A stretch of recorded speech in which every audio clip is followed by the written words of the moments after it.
I would next like to give the floor to Yana Tannagasheva from the International Committee of Indigenous Peoples of Russia.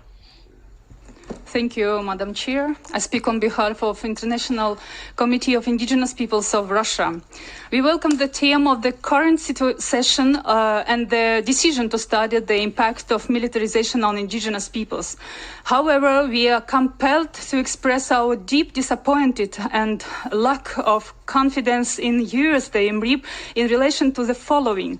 We note with great concern that the following paragraphs in the EMRIP study on militarization that concern Russia and Ukraine are extremely counterfactual and unsuitable for publication. Paragraph 32 notes that Russia offers an alternative civilian service as an alternative to military service to indigenous peoples. This invokes the impression of benign state of affairs. In reality, however, we see indigenous young men being forcibly mobilized, killed in war, and being abused by Russia as cannon fodder.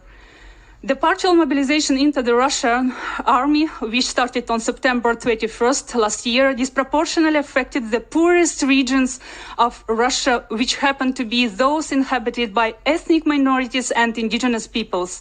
The Russian regime is stepping up persecution and harassment against any representatives of indigenous peoples who openly fight for their lands, their territories, their rights to self-determination, and in general openly express their position.